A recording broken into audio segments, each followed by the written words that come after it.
Hi there, we're back with another TOP3, and this time it's a cooperative games category. Let's start? No? Yeah, sure. I don't think we need introduction for that. Everybody knows what's cooperative game. Yeah, for me it's something that I chose the games that felt for me like we're working in a team. So there are no restrictions, and semi-cooperative games with Overlord and Traitor or anything like that are welcome as well. Mm-hmm. So my third place is Mice and Mystics. What to say about what's about this game? I like mice and I like mystics. No, I like the whole world. This game creates the whole new world with a great story to it, where you are going through the dungeon with the mice and fighting with rats, cockroaches, and everything. You use some of the tools that we look like. You use, for example, you use a spoon, for example. Yeah. What would you think about the spoon? Nothing. But there it's a weapon or something like that, you know. It's really easy mechanically, but really cool as a storytelling game where you feel like I am Ness, or I am the Prince Colin who goes and fights for his friends, or I'm Tilda who knows how to heal her friends, or whatever. You feel like a team, you feel as a whole, you know, you feel like you are in this world completely, that you are mice who are trying to escape from the evil queen. So that's my choice, Mice and Mystics. That's definitely one of the best cooperative games. Yeah, lovely. So your number 3? My number 3 is Robinson Crusoe. Okay. Because this has quite a lot in it. It's usually cooperative games are Ameritrash, but this one has quite a lot of Euro in there. So the worker placement thing is there, and the way you are discussing quite a lot in the beginning of every day, what is anybody going to do there? And when you get hurt and the moral drops, it's not just part of the game, it's not just a token on the track, but you actually feel it. Mm-hmm. This is the most amazing thing in the game, that you actually feel that you're hurt, that you're tired, that everything is overwhelming and you're not sure if you're gonna survive. Yeah. We survived several times and finished the scenario several times, so it's not impossible, but it's hard, which is cool. I don't like games that too easy co-ops or too hard co-ops. I don't like it. I want this to be challenging, and even challenging a lot, but not too challenging. Yeah, not too puzzly. I think even that would be the cooperative games that are sort of just a puzzle, and where you have to find like one particular proper solution. Or let's say that's the thing, or where the game's puzzle takes away from the theme. Mm-hmm. So where at one point you're basically thinking, so I should do this, and you're starting with doing some maths and whatever you should starting doing, and not thinking as in the theme, you know. In Robinson Crusoe, I think like we need to go hunting, or we need to build a shovel, you know, because we need to or we need to go exploring, we need to find the caves or whatever. You feel the theme inside there. Yep. That's the greatest part. I would really like the cards.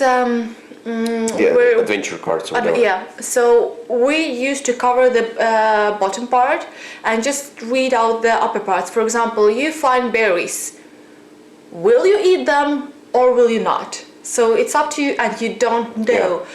are the berries poisonous? Will something happen with you? Or they're perfect fine? So you have to decide without knowing that. And what you will like, even if you decide, for example, yes, that it's not 100% that it will happen. No, it will be just mixed in the pile, and it might come, it might not come. So I really like that part quite a lot. That's really thematical. So my number 2, surprise, or not? I don't No, think it so. isn't. It's Time Stories. When we played this game, it's the opposite of this. What I said before. We don't really like too puzzly games, too puzzly cooperative games.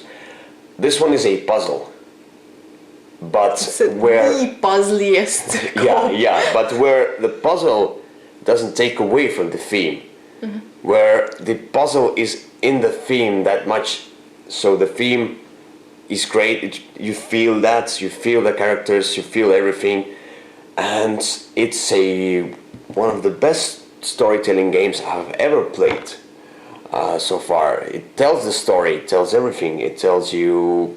Like you just feel like you're working together. You just feel like you're a part of a time agency team, that you are going in this sort of a capsules, traveling through time to different locations. We have played only one scenario right now, but I have a really strong feeling about this game. And the artwork and everything, what you discover, what you get, what's the scene and the artwork in locations and so on, it just gives you so much, and mechanically it's so easy. It's just basically what's in there, rolling dice, and Are there dice? Oh, yeah, there are. yes, you're rolling dice to like a skill check. The other thing is just you go and discover something. That's it. That's It's it. more like going around, meeting people, making decisions, trying to remember, trying to put those details together. Yeah, really like that a lot. There are like two things there. In some places they're more like a battle, in some places more like a puzzle, and we like that puzzle part much more. Yeah. Because sometimes you, no spoilers, right? Yeah. No, just let it be. Yeah. All right. My number What's your My number two is Time Stories. So no further comments. All right. It really is. You can save the game and play it later, but I don't think that's the best decision with the game. It's more like take the whole day for the game, or many hours. Have a lunch break in between so that your brain wouldn't, explode, because there's quite like hard thinking, like making decisions and trying to remember, trying to put pieces together. But if you're saving, I think it's perfectly fine to make notes, because otherwise you can forget, and it's quite important to remember things you had encountered on the previous times, and it's thematically is correct as well, because you're returning in the place you should go through it like a story, the whole story, in one go. Better in one go. It's a bit better, yeah. So number one. My number one wouldn't be a surprise if you know my favorite games of all time, and that's a Dead of Winter. I was waiting for this game a long time. I pre-ordered it and then I got it almost a year later. But the thing about Dead of Winter is that it's really a Walking Dead. It's Walking Dead as a board game. That's what the Walking Dead board game should be. And I really like this the series Walking Dead, and Dead of Winter has that sort of we are working together. It feels like we are struggling and working, and it's tense, and we're doing everything together. Although there is betrayal, there might be a traitor. You all have secret goals and so on. So some of you may win, some of you may not win, or some might not win. doesn't matter. For me, it's still a cooperative game with all different kinds of elements, and it's also a great story, a great artwork. These crossroad cards that you get and decisions you must make, they're always like really tense decisions. All right, so am I gonna like don't know whatever, kill the granny, kill the horse and take the food, or I will take the horse with me and then I can move faster or whatever, you know. It's just so many tension in this game, and it's fast paced if you play it with gamers that know how to play it fast. It's really boring to play with the players who have AP problem, who are slow, who want Who to have bad English. and bad English, yeah. So just a great thematical game that everyone should try. And I don't think that the traitor is overpowered. And whatever, somebody wins, somebody loses. Sometimes it's not important for me. The important part of the winter is the experience in that game. And when I get that great experience in that game, that's what makes this game great. Not that I got the experience, I won, or I lost because traitor tanked the whole what was the camp, the whole camp. Oh, now it's a bad game. Yeah, of course. No, you shouldn't. You just should look into experience in games, into fun in games. If you get the fun after that, not if you win or lose. Yeah. So I think I'm the minority who doesn't enjoy the game. It's, for me, is close to zero fun. I get bored in the game so quickly. I even don't know why, because everything in the game should be enjoyable even for me. But I don't know why, I still don't understand why I just don't enjoy the game. And the crossroad cards are just annoying. Just annoying thing you have to keep in mind. You have to read through, you have to make some decisions. You will definitely like ask to reread some part of it, and so on and so on. It's like, you just need to invest into that game, like, morally. I don't know. I will give the game a chance with the good, like the gamers who like. I'm fine with that.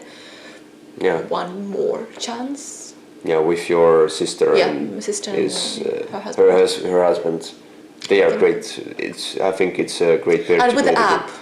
With the app. Yeah. There's an app that you read the crossroad card out loud, and then you don't know the. You get the sort of options, but you don't know what's the outcome of these things. It makes the game more random. It may be quite. I think there are some things that are logical. So if there is a decision that will I steal all the food from Granny or not, it's like. Yep. There's a lot of logic. The outcome. Yeah. My number one game is Mice and Mystics. This is the best co-op game I have ever played.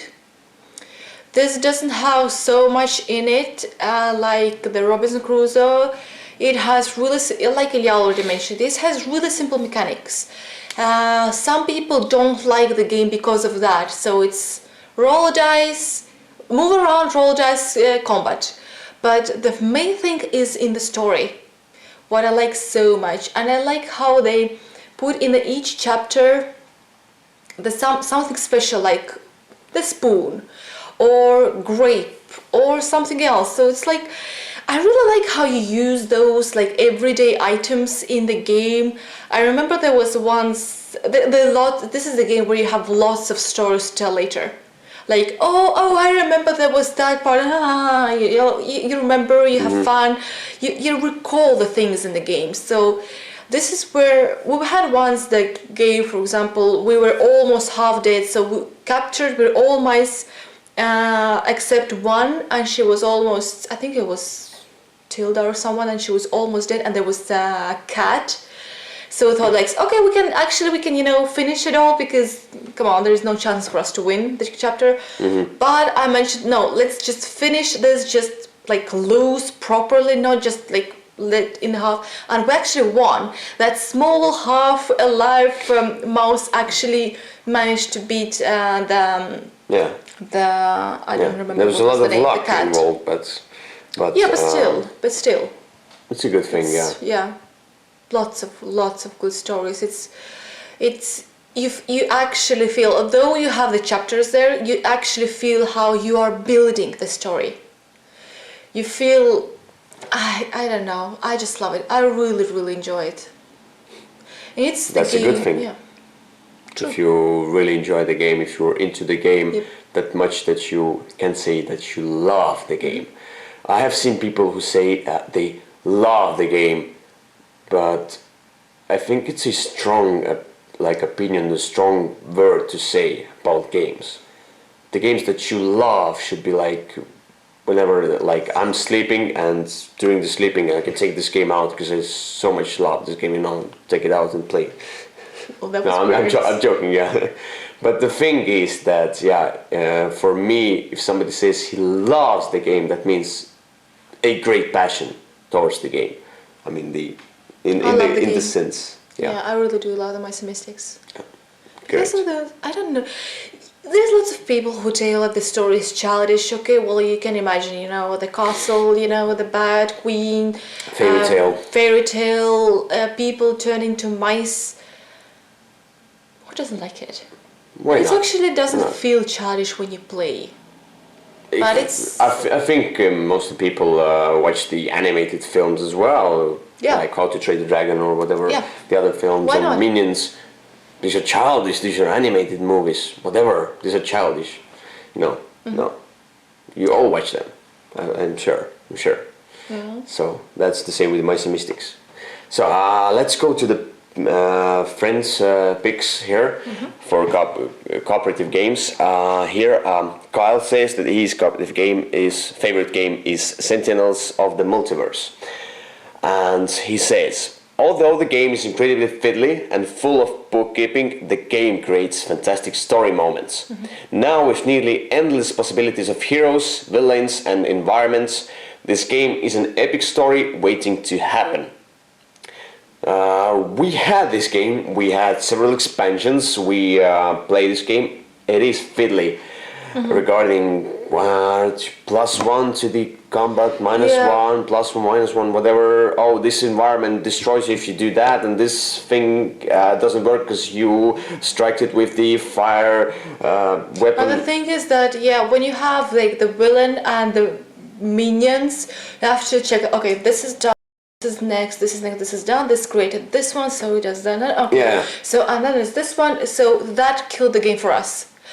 But if there would be any chance to get rid of it, there's an app, we didn't try it with the app, then the game is actually really great. I like the way the environment can work against you, but you can... For you as well. You can turn it so that would work for you and against villain. So this part is thematical as well. So it's really hard co-op, and you feel you really have the story moments, and you feel like the battle. You feel like I remember, every superhero has different powers, that has different superpowers and have different things. So someone can be really strong in like physical combat, but another one would have like mind stuff. And they would never beat villain like separately, or you have all of them with like physical power.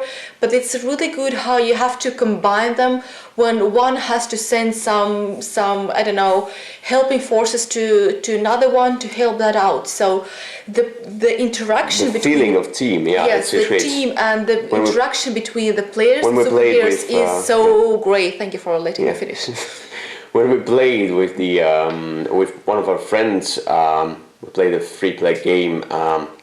It was really cool.